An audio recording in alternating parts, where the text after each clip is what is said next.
Okay, so narito ako ngayon sa ang tawag dito, itong kali natin sa Ermita, ano? Okay, dito sa Ermita.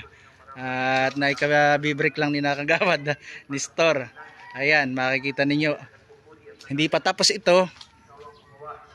So ito po yung sa sitio Busal na pinangungunahan ni Kagawad. So wala pa po itong mga pintura, wala pang iba pang mga design kundi purong kawayan pa lamang po ito. So ano masasabi mo dito? Makikita po natin sa Busal, sir. Yung unang-una, yung image ng Busal, yan, may hanging bridge. Ito po yung hanging bridge. Ito yung Yun ang hanging bridge. Yun yung hanging bridge na nandoon sa Sitio Busal. Talagang ito yung parang Masin River. Ari. Oh, yan. Ito yung Masin River na aming tinatawiran pag kami pumupunta ng Dagatan Lake. Prepare pa tayong bangka dyan. May bangka pa, mayroon pa pang bangka naka-prepare. Yan, ang ganda na rin pag natapos. Tapos ito yung artistic na pagkakagawa ni Kagawad. Tingnan naman po, wala pa po yung pintura at iba pang mga design at saka yung mga inilalagay dito. Yan, ang ganda po, bulaklak at saka yung mga baging. Yan, yan, ang ganda. Ay super ganda. Pare ko may pusto. Yan po ay patikim pa lamang at kailan ba target daw na itatayo? Mga 28 daw. Ay, nakatayo na. Yung pagkakataon. Pagkakaano ay sa 28. Ayan. Ayan. So ito ay sa Sitio Busal. Yung imahe ng Busal. Ulitin ko, yung hanging bridge, yun. Ayan. Ito yung Masin River dahil yan naagos ang tubig. Ayan. Diba? Detalyado po kung anong makikita dito sa ibabang palali. Ayun. Dito sa Sitio Busal, ayan. Ang highlight po ay yung bangkang nakita ko kanina. So ito yung bangka na ilalagay doon sa Masin River. Actually, may bangka po talaga sadya doon pag kami pumupunta ng Sitio Busal. Talaga nakaabang na yung bangka doon kasi pag nag-bermans na, malaki na ang tubig doon. Di ba ganda Hindi pa po tapos 'yan.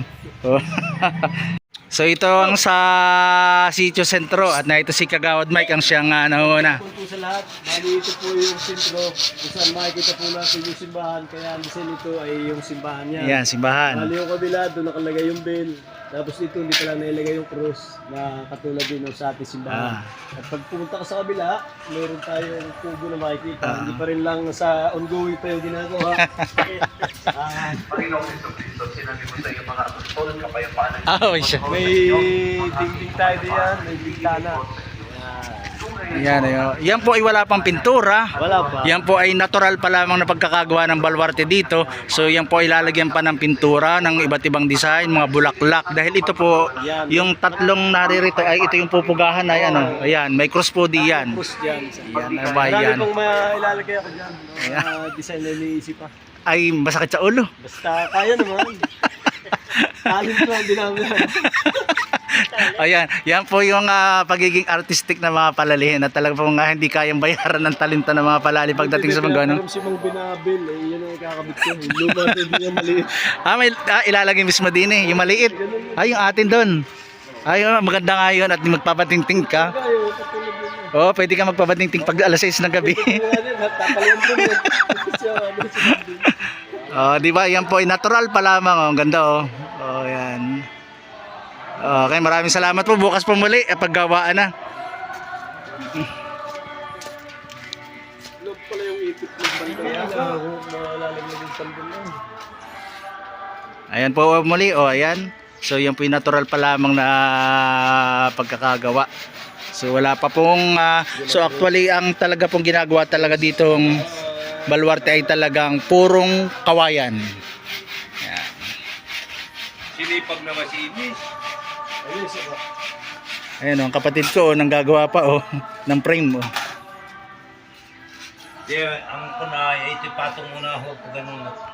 So ang imahe po nitong baluarteng ito ng Sitio Sentro ay kung ano yung matatagpuan dito sa Sitio Sentro kagaya ng aming parokya. Itong aming parokya ng Mahal na Birhen ng Pagdalaw.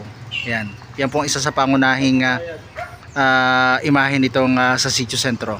So marami pa pong gawgawin diyan si Kagawad Mike.